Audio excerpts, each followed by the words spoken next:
welcome. Welcome after the long weekend and after the midterm test. So we enter into the second part of the semester with today's lecture. Okay, any questions maybe from your side? No questions. Okay, what's the plan for the second part of the semester and for today? So basically, half of the semester there is planned for the Xilinx for FPGAs and programmable logic in general.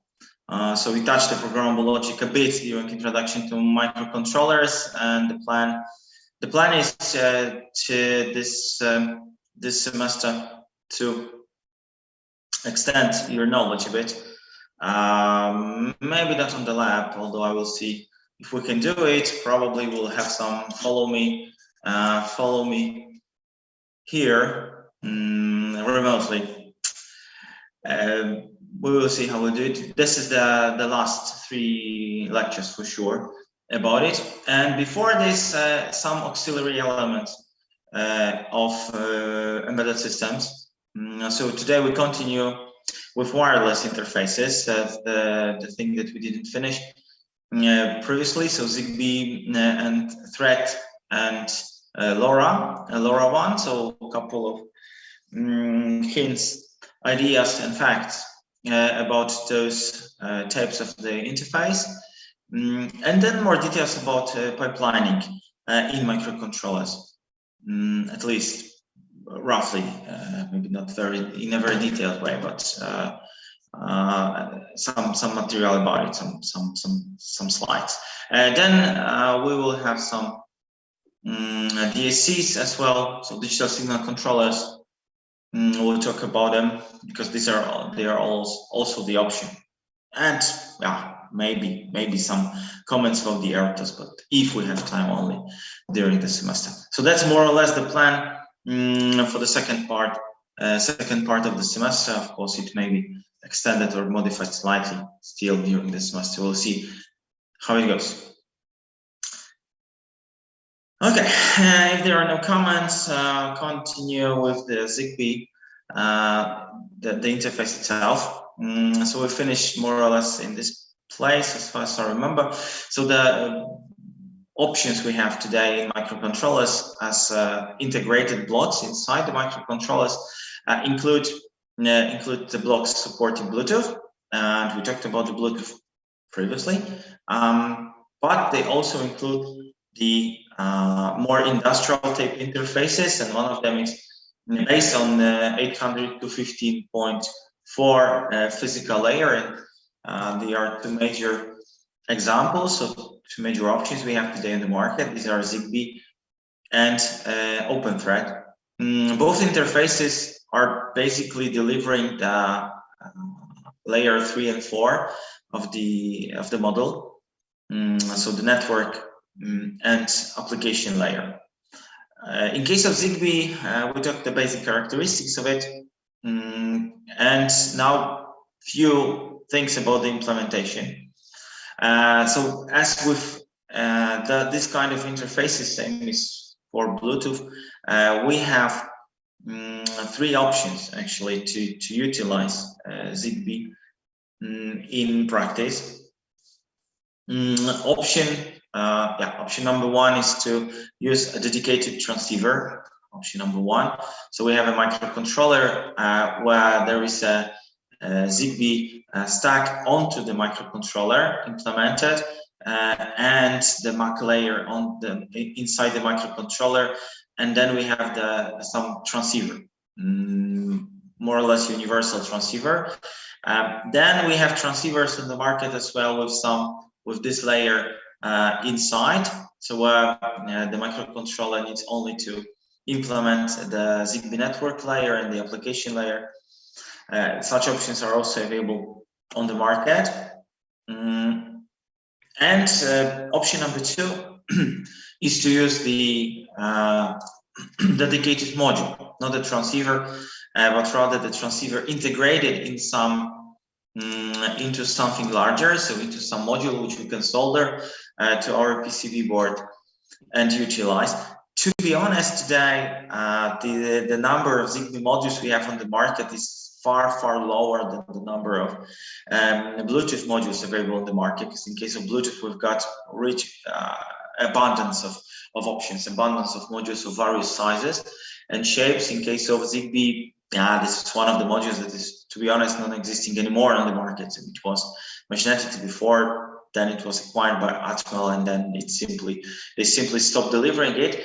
Because to be honest, from the modules today, we have the solution number 3, which is advisable. So integrated RF core into a microcontroller. Here is an example of a chip cone. So this is the Texas Instruments version of a microcontroller. The chip cones originally were, when acquired by Texas, included the main core based on 8051. Today, fortunately, 8051 is forgotten, so don't use 8051 core or microcontroller with 8051 for new designs, definitely. So we've got just Cortex-M3 or M4 inside, and usually there is a separate core which is just used for implementation of the stack. Because naturally the idea is the same, so that we have some transceiver hardware, so working at 2.4 gigahertz, pretty universal. So it means that we can use this hardware for implementation both the all the protocols of this kind. So both 802.15.4 and 802.15.1 hardware can be usually used, or the modulated by the RF core. But the additional microprocessor here in this RF core is for the network layer, especially for the network and for the application, if applicable. Sometimes you can find, in case of this solution, there are two major pitfalls. One pitfall is that the main CPU is non-Cortex, so it's no-go, definitely. And the second solution is the missing microprocessor here. That there is just single microprocessor having the RF core. These are cheaper, and they are on the market, such constructions where there is a radio, transceiver, and the main CPU only. But unless you have to squeeze every penny out of, or every cent out of your design, that's definitely not a good solution, because it leads to the problem of implementing wireless or network layer and application layer together with the code in the main core, which would of course eat up a lot of resources of the main core. So think twice if you take a microcontroller with radio layer, including just single core. So radio microcontrollers should have 2 cores. That's the state of affairs. The only difference is the only situations when single core radio microcontroller has sense is when you don't intend to use when you intend to use your proprietary protocol. So when you just want the microcontroller to deliver the radio part, so the transceiver, but you don't want to use neither Thread, Zigbee, Bluetooth, LoRa, whatever. So then, if you want to use your own, if you want your devices to be compatible only with your own other project, then you can have single core, because then you can make the protocol more lightweight. You can try at least to make it more lightweight, and thanks to this, the load of this additional load of the major core would not be so great. But in all the other cases, it's much better to have this kind of structure. Also important from practical point of view, if we are here, important from practical point of view in this kind of microcontrollers for radio applications are those two elements. So the security, so the ciphering block, AES, and the DMA.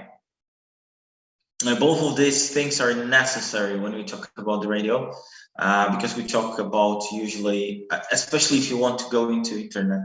So if you want to go into connect your device through some Bluetooth or Zigbee and send the data to the internet. If you want to do this, then those two blocks would be really useful. The DMA for rapid rapid transfer of data, and the DMA and the AES for sorting the not sorting, but for delivering secure and sending secure application, sending secure data over the network.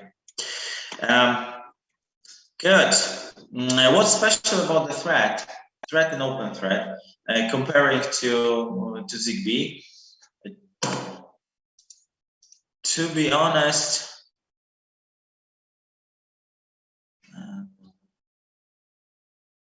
sorry, I get a question.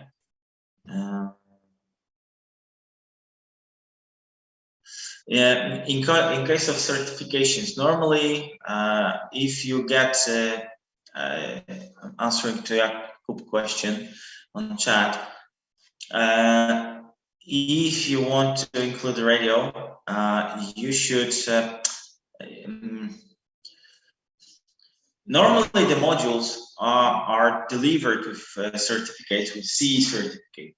And CE certificate for radio products means that mainly that the emission is not harmful to the others. It is not harmful to the neighbors. So normally you don't need to make your own certification because usually you can base on the certificates of the product itself.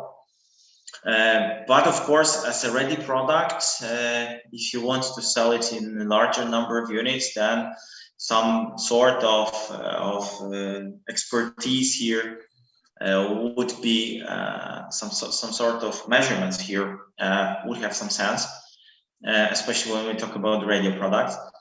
Yet the regulations, as far as I know, are nowadays such that you don't need to certify it in a certified lab, to be honest, because it's on behalf of is the responsibility of the manufacturer. The statement that some device fulfills the CE norms, you don't need a paper. So if you measure in your lab, then it fits to the norms in case of emissions, especially because these are the most important norms. Then it's okay. So you can just prepare a certificate stating among which, according to which norms you measured your device. So as I mentioned, if you use ready modules, normally you don't need to care because they have CE. But if you build something from scratch, then you should test it. But still, you don't need to do this in a certified lab. It's good, of course, if you do it and have a certificate, but it's expensive. So you can do it in more household conditions, but according to certain norms, of course. So that answered the question a bit. Good. So thread, going back to thread, what is it special? So this is again a mesh protocol. This is again a mesh protocol like Zigbee. Now, the protocol that is based on 802.15.4 again, but the difference is that the thread itself bases directly on the IP6. So it's from its nature, it's IPv6 protocol. So with the ZigBee also has the IP version. So this is not much more different in case of functioning, in case of operation. But the difference is that the ZigBee, the IP is an extension of ZigBee. So the ZigBee IP is an extension of ZigBee Pro, while the thread is a brand new protocol, which is from the start the IPv6 compatible protocol.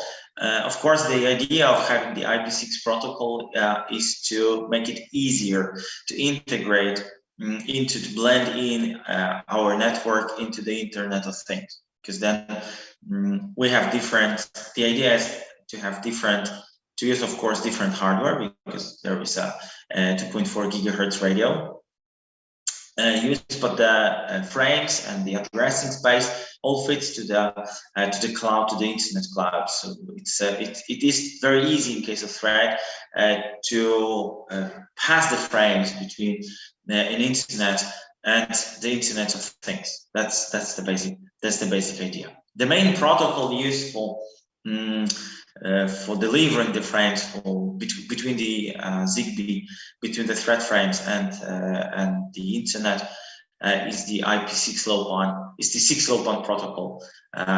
Yet still, it's not that special protocol, because it's defined in various documents, and it's, for example, used in ZigBee IP. So the thread is not really special here. Comparing to ZigBee, for example, ZigBee IP, for example. Major features of the thread is that it was to be simpler than ZigBee, because this is the direct competition. Of course, partly the competition is BLE, and here is the advantage of thread, that the thread is IP6 compatible, while BLE has completely nothing to do with IP6. So mind a different perspective here. Security, so all devices are authenticated, and there is encryption going on for all the communication. So again, this is a new protocol, because it's much newer compared to ZigBee, and the security was taken seriously here. So ZigBee is already more or less 20 years old, and then security 20 years back for microcontrollers. Who cared about security in microcontrollers 20 years ago? Today, security is became very important, and it's included in the thread protocol as well. Then we've got the reliability coming from self-healing mesh network, and of course, spread spectrum techniques. This is coming from the 802.15.4 layer, naturally, because this is the part of the radio. And it's here. So we have self-healing mesh networking. Then there is an efficiency again coming from the hardware, besides from the software bit as well. This was to be simple in order to reduce the load on the CPUs or microcontrollers used. And the scalability again coming from 802.15.4 layer, because it's scalable. It's scalable to hundreds. So formally, like with ZigBee, we can have almost any number of devices, any number of devices in the network. So because this is such a there's such a large addressing space. In case of the elements of the network, despite being based on the 802.15.4, some renaming was done. I would say this way, as usual. Why to leave what was good? If you can always do it better. So at least that's the idea the designers have. So we have this time the devices or the structures, as you remember, from 802.15.4, because the protocol based on this layer. Yet the naming is a bit different. So we've got, first of all, the router and end device, so the basic elements of the network, where the router forwards packets to network devices, provides secure communication services for devices trying to join the network, and of course, because of this, has to keep the transceiver enabled at all times. So it's a fully functional device in the naming convention of 802.15.4, and of the thread here, it's different. It's different. It's the name of the router. Then we have the end device, which communicates usually with just single device, which is not routing any frames or forwarding any frames.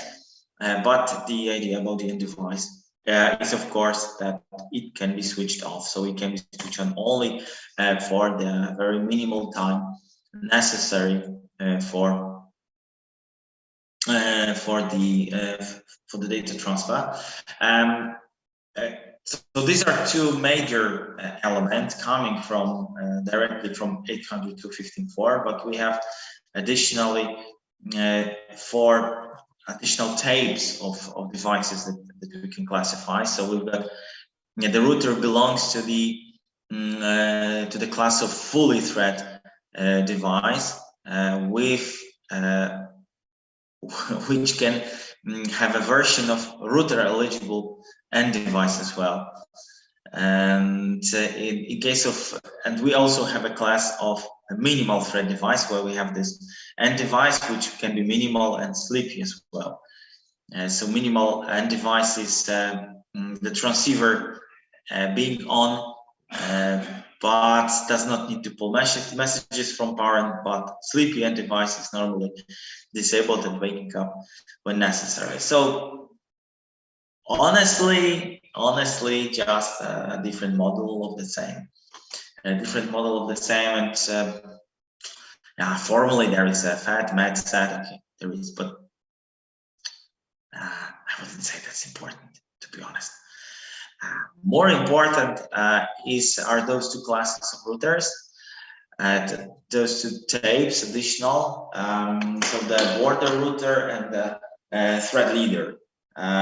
That's actually much more important than the previous line. And the thread leader is here a device that starts the network. So the source of network.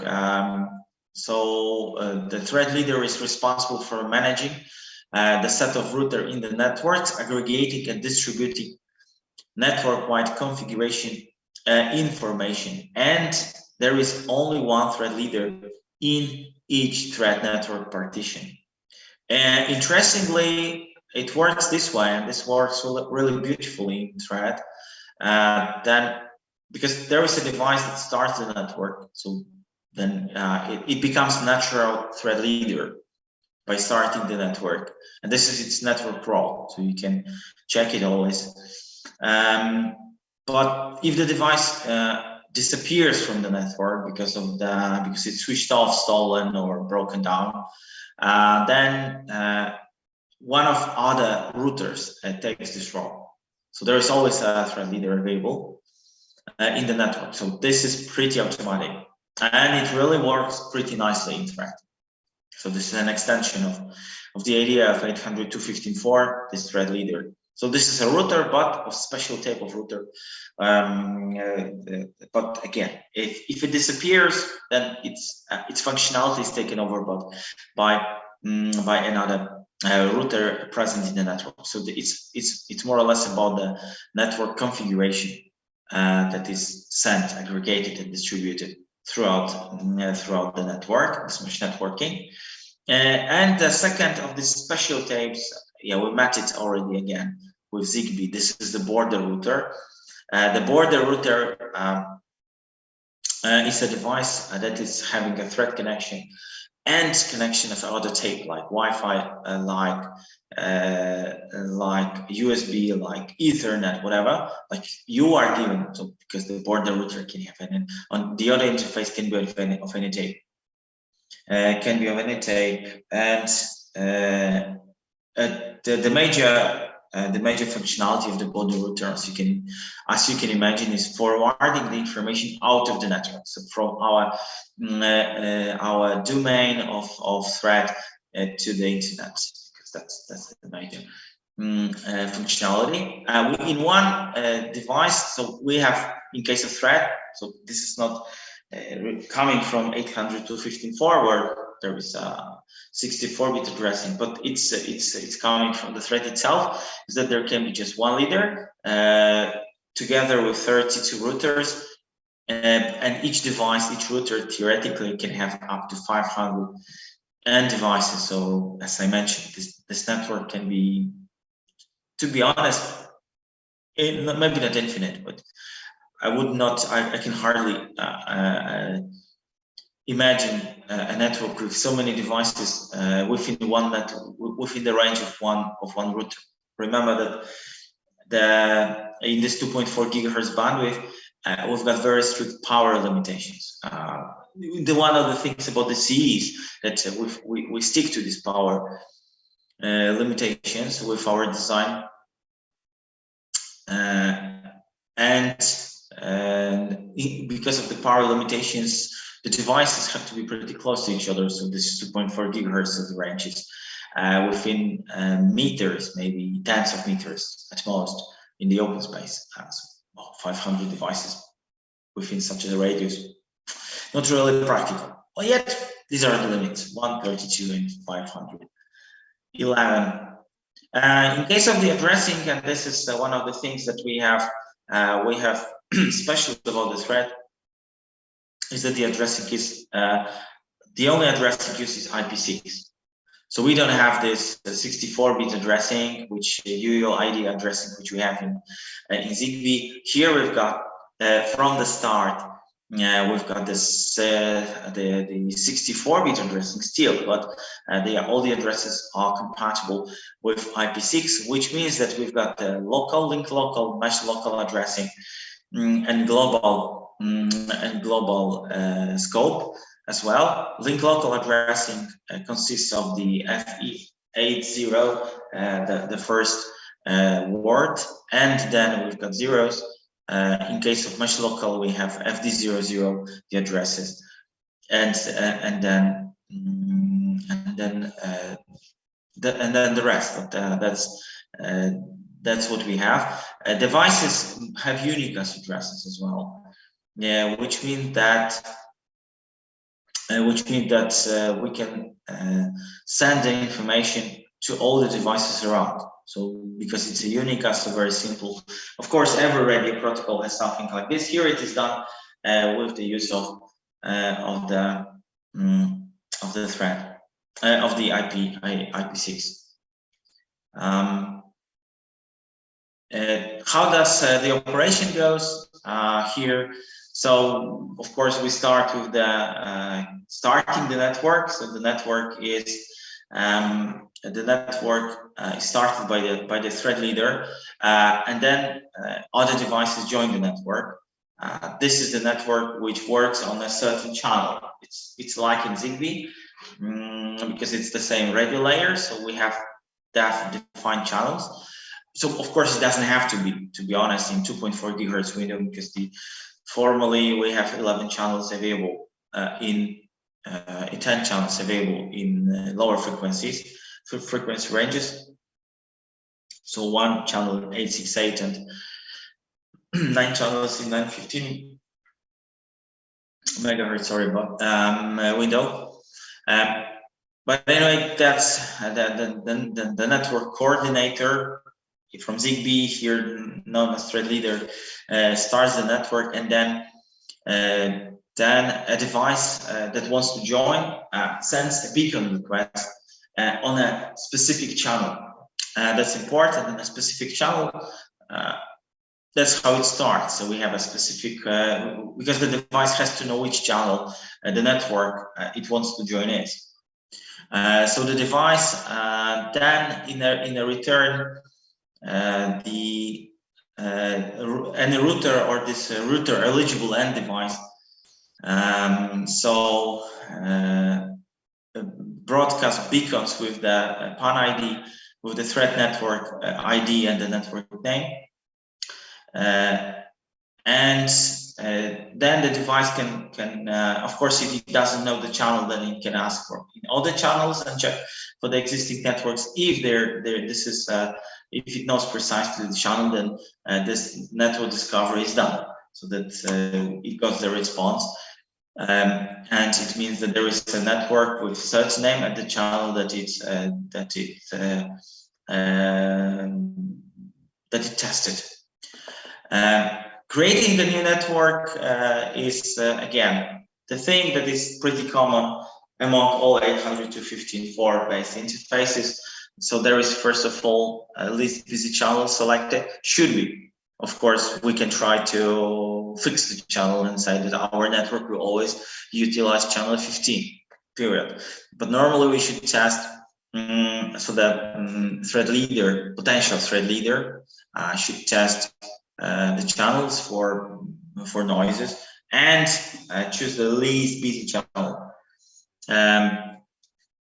Then it should choose PAN ID, so the network ID that is not used by others. Yeah, and then it should put the crown on its head, which means that it should elect it as a leader. And then when it's done, then it's ready to respond to beacon requests from other thread devices. So that's more or less how it works. In case of starting the network, in case of checking if the network is available, and then joining the network here. So when we know, so when a device or an end node knows already the channel and all the IDs and the network name, then it can start the attaching process as an end device to the network, period. And then the data transfer goes. How to compare how the thread stands against the ZigBee?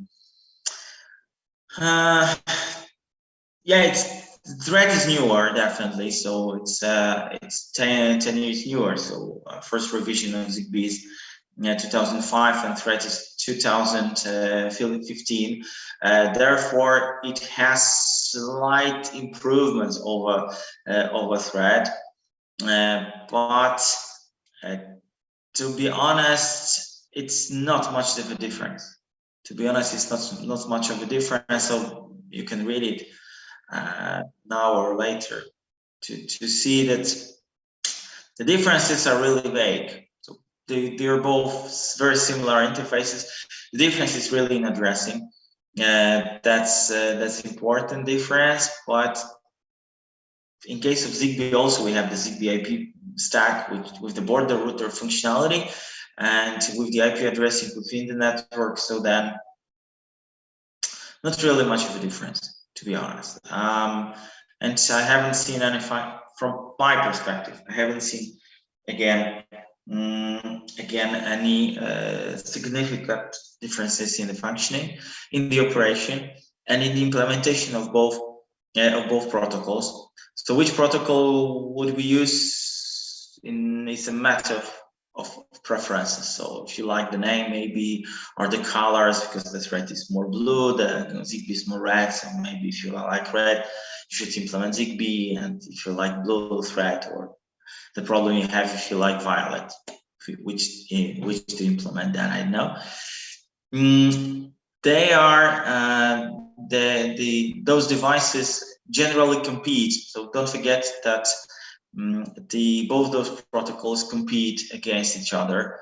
It's different from Bluetooth or Wi-Fi, because in case of Wi-Fi and Bluetooth, they do coexist. So thread ZigBee, Wi-Fi, and Bluetooth, Wi-Fi and Bluetooth are able to coexist within those 2.4 gigahertz window, because they offer different modulations and different channels. So this is possible. So even as Jakub mentioned, it's possible to have all the protocols within one device, usually within 3 antennas, but it's still one device. In case of Zigbee and Thread, they are directly competing with each other. So if you intend to use Zigbee and in your device, and then you want to use Thread in your device, then think twice about using two protocols, because they directly compete with each other and they occupy the same. They have the same modulations, of course, the same radio. So you should be here very careful about it. Yet today, in case of Zigbee and Bluetooth, the major method of implementing both of those protocols are with the use of dedicated microcontroller, RF microcontroller. With the Thread, it's even more problematic to find a module that a separate transceiver or a separate module supporting Thread than Zigbee, because the modules were very popular when the Zigbee was introduced to the market. So around the new millennium and in the first decade of the new millennium, but nowadays the world switched or is switching, or has been switching or is switching to the idea of using microcontrollers with RF module, because this is simpler and cheaper and more effective. When we have a microcontroller with a radio path on board, if implementation of Zigbee or Thread protocol, it's just changing of a network and application layers. So hardware stays the same. So if you have hardware, you can use either of those protocols, but rather not two of them at the same time. Completely different protocol is the last one I wanted to talk about. This is LoRaWAN. LoRaWAN is a protocol that if we if we make such a chart about the range of the protocol and the data rate, would belong to the class of long range protocols, wireless protocols, which have a wide range, very long range, but a very short, very small data rate. So the protocols requiring a fraction of a battery, the protocols requiring almost being cheap in implementation, yet delivering large kilometers range, but at the same time allowing tiny data transfer going into bits per second even. So such a small speed available. What's the sense of such a long range wireless protocols? That's the situations where we want sensors which beam the data infrequently, but we want to spread the sensors over a large area, and we don't want to use high power antennas or directivity antennas to grab the signals from the sensors. So these are the implementation, the use case of the of such protocols, such class of protocols, because LoRa is just one of the options we have. Although the option that is today the most popular in this category. So there is, for example, Sigfox or some other which didn't get such a popularity, and they are not available within a microcontroller. LoRa today, you can buy ST microcontrollers with LoRa on board, and others as well with LoRa transceivers or on board, because what is special about LoRa is the modulation. It uses proprietary, that's interesting, proprietary modulation and demodulation. It's a spreading spectrum, but it's a tube spreading spectrum, so CSS, which is patented or protected by one of the companies. For this reason, it was difficult to get a microcontroller with LoRa on board, but it's changing. So the LoRa got the popularity because of its features, and today we've got the microcontrollers supporting LoRa, including the LoRa directly inside. Here is a comparison of characteristics of LoRa. Its direct competitor in this range, which is the Sigfox and WaveLSP protocol, plus the something pretty new, which is the NB-IoT. Again, that's something we don't have time to cover, in fact, but this is part of the 4G network.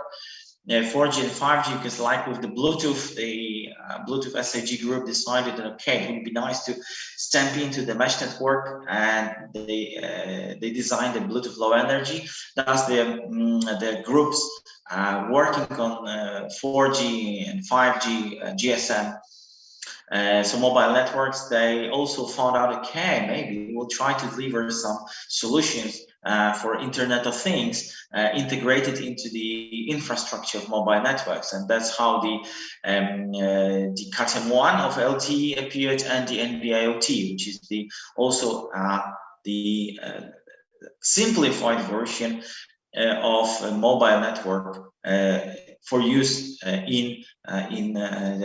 within the network infrastructure appeared. And yet the problem with the NB-IoT is that it's neither existing microcontrollers, and that's one of the reasons why it's out of scope of our lecture today. And it's using the license back, so we don't like it here because we need to pay for the access.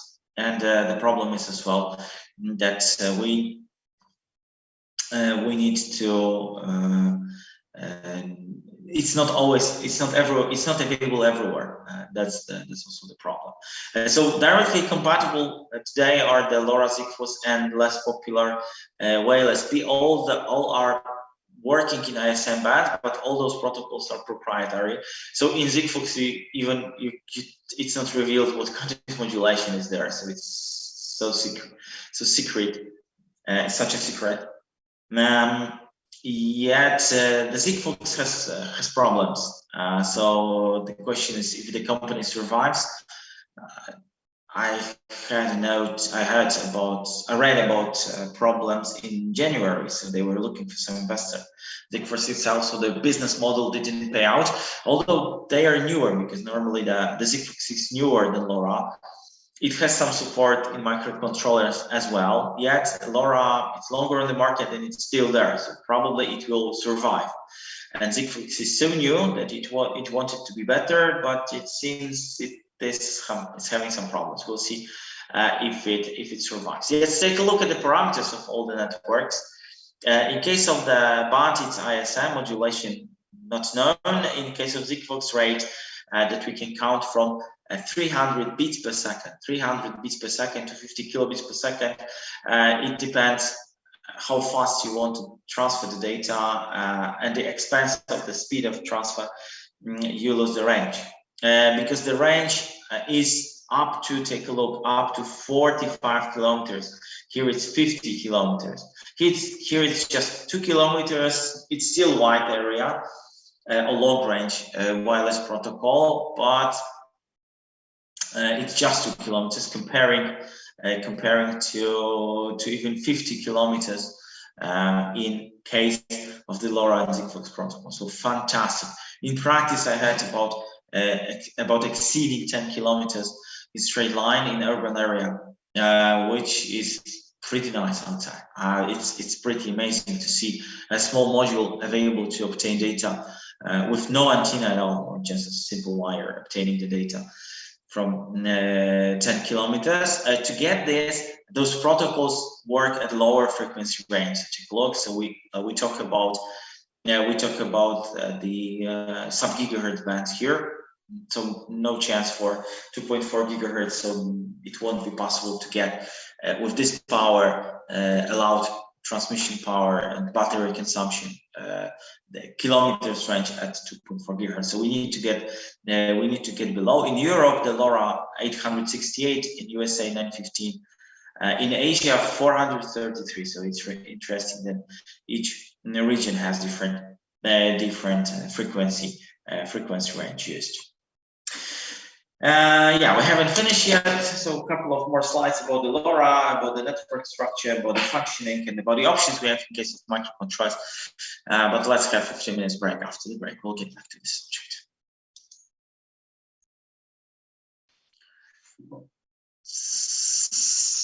So the LoRa, in general, this type of interfaces, again, LoRa is one of the examples, is to fill the gap in the application area where we need a very long range yet at low bandwidth data transfer. So that's exactly what is missing, to be true. What was missing, because today we've got, for example, LoRa and probably Sigfox still. Excellent parameters of LoRa come from this proprietary chirp modulation. That's one of the reasons it is used, and it is still a secret because the link budget is outstanding. So here is, and in Sigfox it's similar, so it's 150 plus decibel. As a link budget, it's the difference between the power transmitted and the power minimum power that is good enough for reception. For comparison, Zigbee and Thread, which are pretty good, have the link budget about 120, 130 decibel.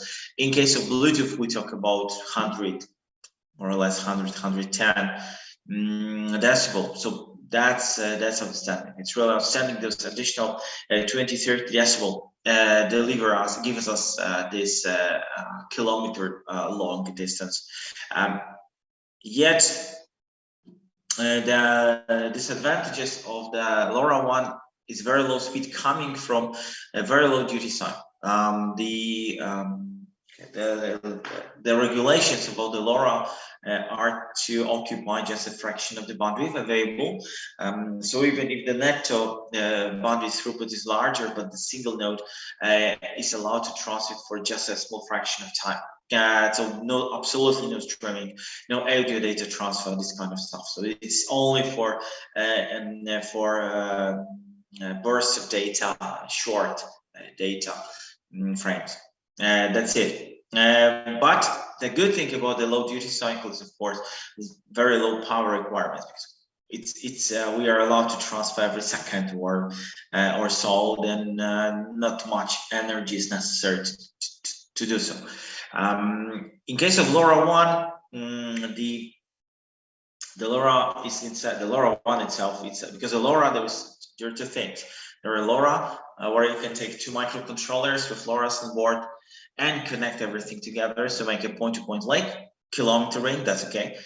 But also you can get access, you can build a network, so you can have access to the internet, but for this you need an infrastructure. So then we tell about such a network as LoRaWAN, and for this purpose we need an infrastructure. The idea about the chirp modulation is to widen the pulse with specially modulated carrier. So the carrier, so chirp means that we've got the frequency, this is the time, so this is the scale of time. Of course, here is some amplitude, and with time the frequency changes. The frequency changes, and because the frequency changes, we've got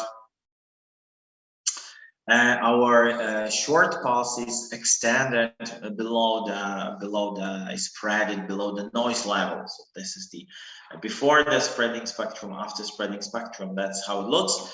And in case of LoRa, there are a couple of spreading factors available, configurable. So we can choose it, and depending on the spreading factor, the bit rate gets lower and the range gets high. The range gets higher. So to follow the bit rate, the bit rate goes in this direction, the range goes in this direction. Unfortunately, the data transfer time goes in this direction as well, which means that the longer the range we want to get, so the larger spreading factor we use, the longer the range we will get, but the longer the data transfer will occur. And that's again pretty normal, because we need to send the information over a lower clock with lower clock, so for a longer time. So that's this is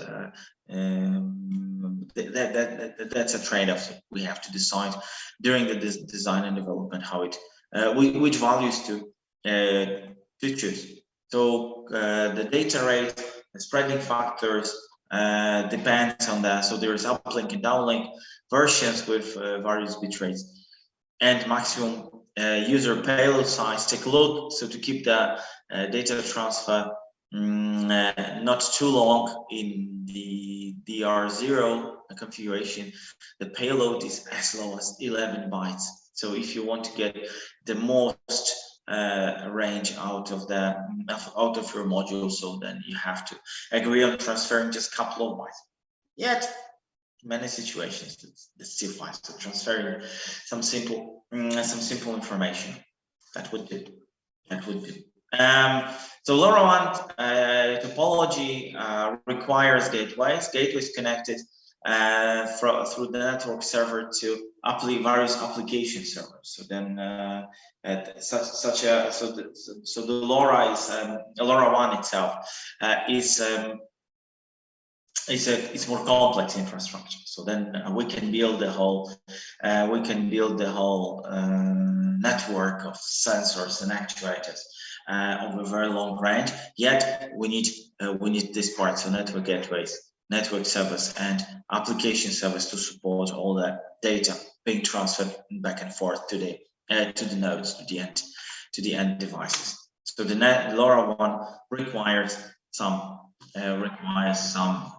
infrastructure, and if you want to use LoRa in your applications, again, the simplest way today is to use a microcontroller. An example is the STM32WL55, for example, which you can use in your devices. But for point-to-point as a LoRa for long-range data transfer. If you want to have the access to the data from the internet, then you need to use a gateway, which is not that cheap, to be honest. So it's around €200, something like this, per gateway, or you can use the already existing free gateways available at the campus, for example. In case of radio interfaces, just maybe to finish this subject before we go into further subjects, within microcontrollers today, there is also one other option, which means that we have in some microcontrollers sub-gigahertz radios with no support for any protocol, because LoRa is support from hardware point of view and a bit of a software, but we have also in microcontrollers another option that we can find. Texas Instruments is having them, for example, ST as well. So sub-gigahertz radio with no protocol defined. So then we have just we get just a pure radio that we can use, and we have to decide about routing, about the functionality of the devices, about the addressing, about joining the network procedure, about the security issues, and all this job has to be done by us. This is nevertheless still an option. So this is nevertheless still something we can have, still something we can do with this proprietary solutions. Of course, there is little sense of building everything from scratch. To be honest, routing, the most problematic from practical point of view is routing and spreading the information across the network, configuration information, routing information across the network. So this is problematic. Therefore, if you want to use a proprietary interface, then I'd suggest that you might use it in point-to-point configurations, or maybe in some simple static networks. Building by yourself a mesh network using ready transceivers is something that's very laborious and very difficult to be done. So unless very necessary, it should be avoided. So a ready interface should be used.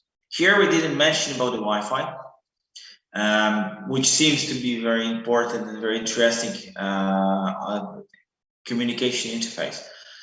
Yet, thus far, the Wi-Fi blocks are not available within a microcontroller. So Wi-Fi is more complex. It requires heavier processing. And despite being in 2.4 gigahertz window, I don't know a microcontroller that's including Wi-Fi in its structure. I know some application processors with Wi-Fi. Yes, that's something I know. But in case of microcontrollers, not yet. Maybe in the future, something interesting will appear in the market, like the LoRa turned up from nowhere, and now it's easily available. Maybe Wi-Fi will become available as well.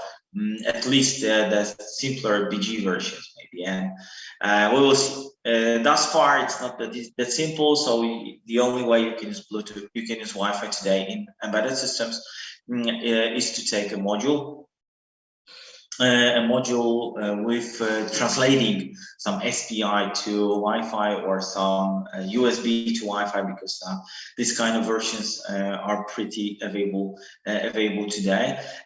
Same notice about GSM, because again, that's something missing there in this lecture in case of the radio communication options of embedded systems. So the 3G, 4G, 5G communication from embedded system. Of course, as you can imagine, the disadvantage of this kind of communication is the bands, which are the license bands, which have to be used. And so we need to pay for it, or we need to be prepared to pay some cash for using those bands. But if Wi-Fi was complex, then 3G, 4G, 5G complexity is a few times higher, and the modules are not only complex but also pretty expensive compared to Wi-Fi. Wi-Fi you can buy 20 euro Bluetooth you can buy for less than 10 euro today. Bluetooth module, and as well, and Bluetooth you have an option to buy a microcontroller with Bluetooth integrated for even lower money. Instead, in case of 3G, especially 4G and 5G, because 3G modules are today pretty cheap, but 4G and 5G modules are, especially 5G modules, are going into hundreds of euros still. So of course the price will drop over time, but so far so bad, I would say this way. So these are the options we have today in case of communication, in case of communication blocks, and in case of wireless communication in radio systems, in wireless systems, embedded systems. Any questions to this part? Anything not clear?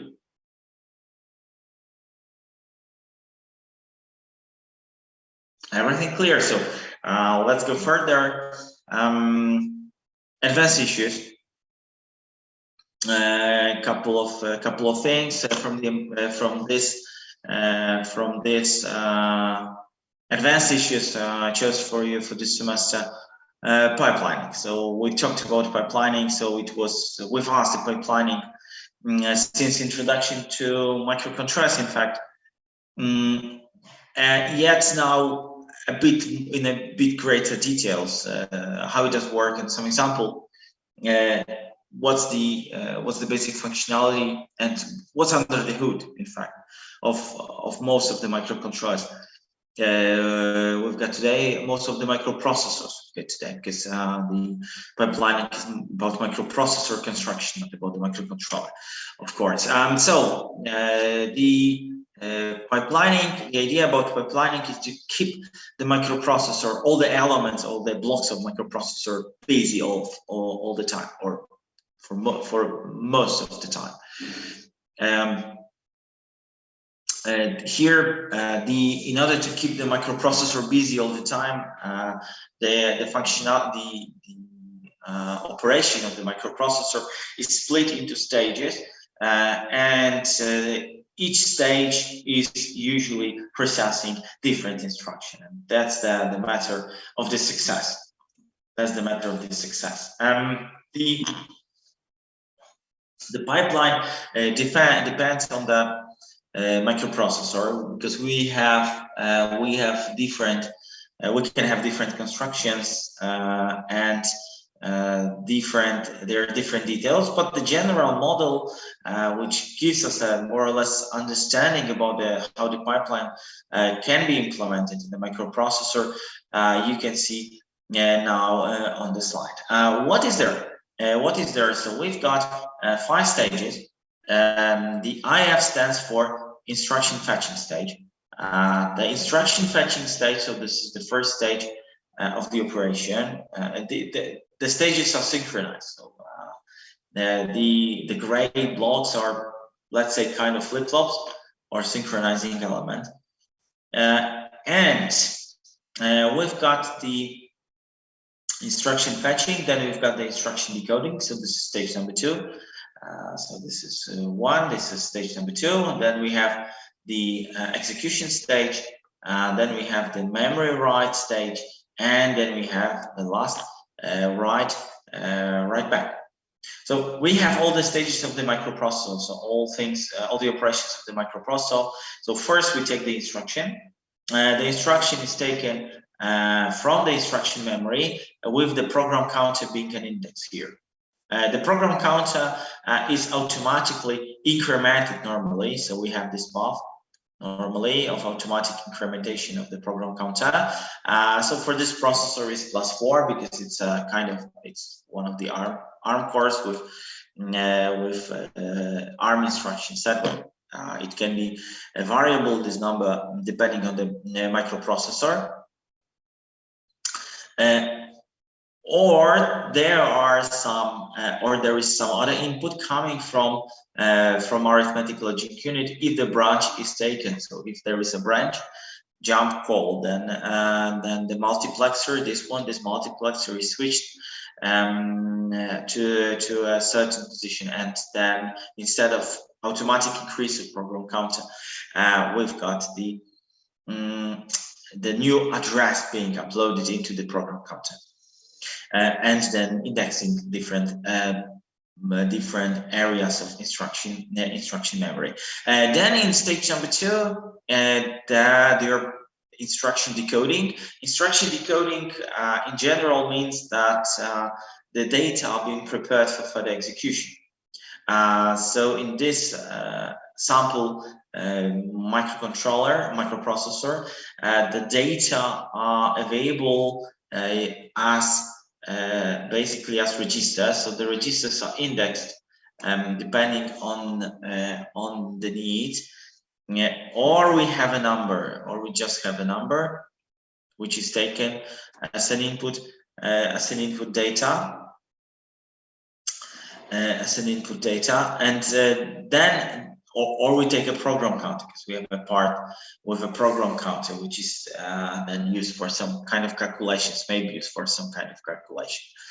Then the next stage is the execution stage, and the next stage, the arithmetic logic unit may be utilized, because in execution stage doesn't have to be, because we may have a comment of sending the data somewhere or reading the data from somewhere, so sending from registers to memory, or reading from memory and putting it back into some registers, or we can have a branch.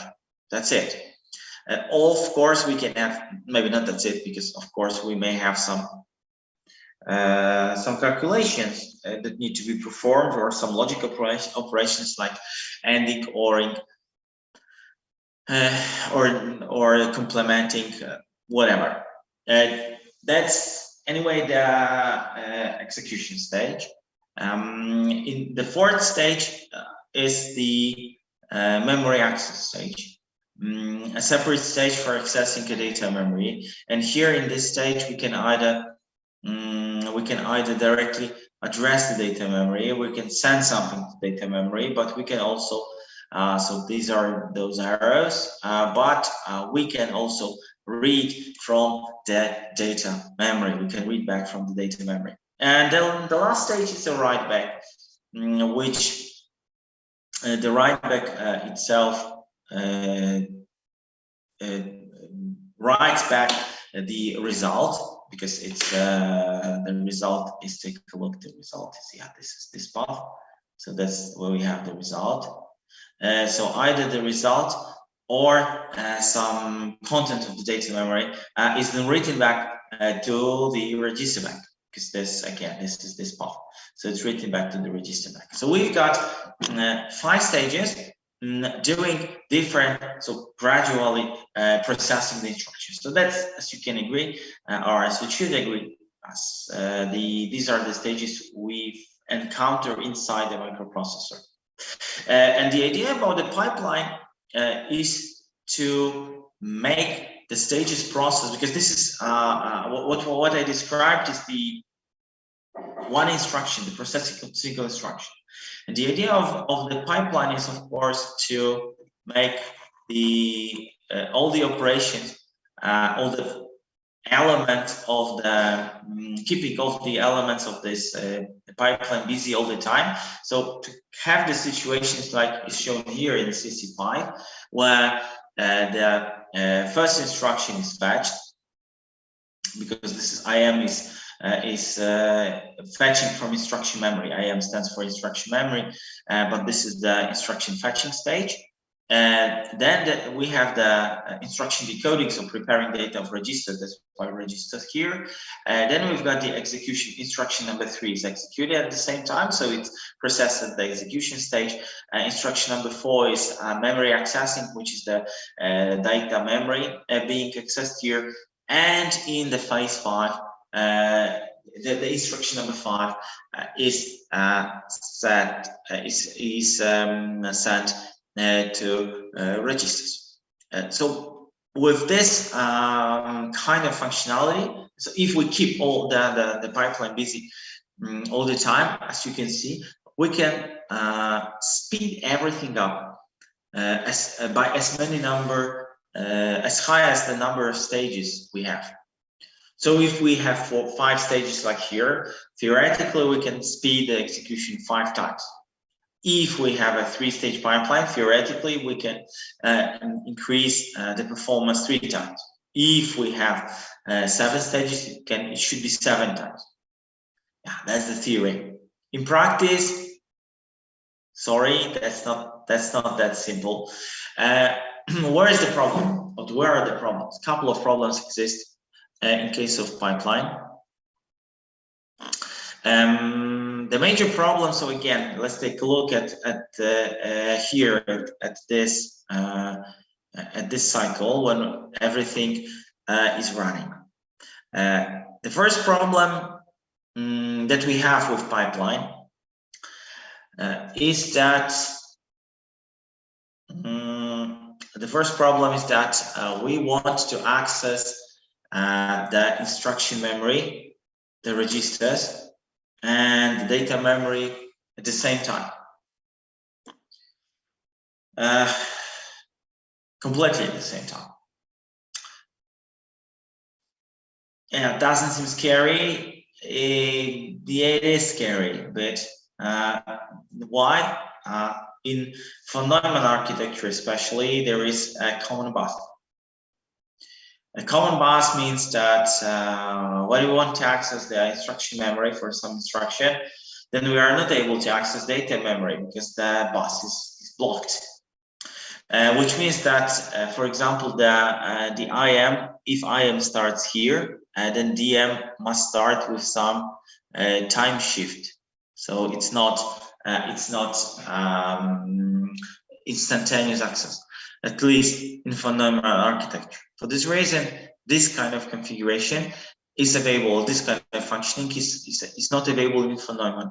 So we can have pipelining in Harvard architectures with split buses. So then when we have a bus which can, the data is connected to different bus then instructions. And then we have 2 interfaces in the microprocessor, and then we are able to read, write, modify at the same time both memories. So this is problem number one. In case of registers, usually the registers are placed then inside the microprocessor with dedicated bus, because then we avoid this possible problem of the of clash on the buses, or of accessing same of utilizing the bus. Second problem that is clearly visible here as well is that we've got the registers which are accessible in the same cycle. Yeah, if we can split data memory and instruction memory, and we can connect them to different buses, then how to do it with registers? This is the same register bank. And besides, it may be situations where this register, during this operation, we are saving the data to the register, and during these operations, we want to read the data from the register, because it may be such a case. How this can be tackled, how this can be handled? The simplest thing is so-called pipeline stall. Pipeline stall, it's the name. Pipeline stall is the situations where the operation of all the stages of pipeline is stopped because it's stopped until the operation collision is solved, which means that the two register access are separated by one cycle, and we have to wait for this to clear up. This is one of the solutions, a simple solution yet to this problem, yet causing a single cycle pipeline stall, which basically is definitely not a good idea, as it will be regularly installed here. Therefore, what is usually implemented is that within one clock cycle, there are two stages, two phases of operation. And during phase one, there is a register written, register bank written. In phase B, register bank is read. So then there will have no clash, and we have no delay. Yet there is very important disadvantage of this method is that access to the registers have to be very, very fast, because then we have the register accessed within half of the clock cycle. So the registers must be very fast. That's possible because the registers are SRAM tape memory available locally. So close to the CPU core, which means that having a short access time is definitely possible here. But the problem here that arises is that we need a register, so that the speed of the register access determines the maximum clock rate of such a microprocessor. So that's the problem. That's the possible problem, although partly solved at least with splitting of the clock cycle. So formally, the problems are called can be named pipeline hazards. The problems with pipeline, and the problems we tried to cover, so I tried to show you, are fitting into the category of structural hazards. So in case of structural hazards, these are the problems like described about the accessing of the memory and accessing of the registers. The structural hazards are usually something that we are not able to fix at our stage, at our level, because it has to be designed properly. That's what the structural hazard is.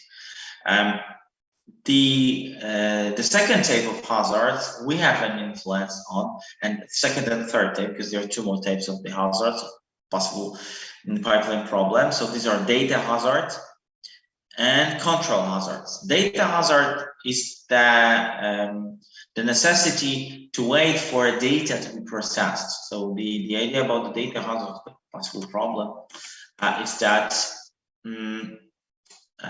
we have this hazard when the data are already here, but when they are necessary to be here, to be ready here at this cycle, or here at this cycle, because if they are available, if they are needed here at this cycle, then it's okay. So this is the structural hazard, which is usually solved by the designers of the pipeline of the microprocessor. Yet accessing the data here and here is not really possible, and this is exactly the data hazard I'm talking about. There are some mechanisms that alleviate this problem of the data hazard. Those mechanisms are that's an example of the data hazard. The mechanism, so normally this is questionable and this is questionable. Here are some example of some code about utilizing exactly. So take a look. We've got the first instruction is to add R2 and R3 together, and in the second instruction we want to subtract R5 from this R1. But the R1 is still being processed. So how can we prepare this R1 for the DSAP operation? This is the hazard. And from hardware point of view, there are some methods of passing the information directly. If such a situation occurs, then we can try to pass the information directly, and sometimes it helps to alleviate the problem and simplify the hazard itself. But not in all conditions it's working. And usually what we need to do is we need to rethink our code so that we don't cause this pipeline, this data hazard, and we don't start it. So usually we need to rewrite the code to avoid this R1 being used everywhere, because that's in this example it's actually used everywhere, exactly to avoid the hazard and to increase to avoid the decrease in performance of our microprocessor. And that's also the code has to be, so avoiding the data hazard with the structural modification is not always possible. That's also the reason why we have to be able, or we have to be aware how to optimize our code to avoid generating that data hazard, because there may be an instruction with where we want to access the external memory, and where we want to use the R1 to access the external memory. So this is accessing of the external memory, and this cannot be improved, unfortunately, because we need to wait, and that's it. And we need to actually there are certain combinations. So where we are not able. So this is actually the combination where we loading to R1 from external memory, and then we are using the R1 because the data is available only there. So even with this special mechanism, we will encounter a pipeline stall. And the last of this problem, so this so-called control hazard. Control problems. These are actually branches. So to make everything short, branches of this kind of problems as well results from the code itself, not from the construction of the pipeline, and it's pretty natural because we have branches in the code. The branches are available at least after instruction decoding, which means that even if there is a branch and the branch is recognized, then before the new program count is loaded, still we have one instruction in the pipeline. The instruction that has to be rejected because it's not the right instruction and has to be replaced by instruction taken from a proper location. That's how the branch is working.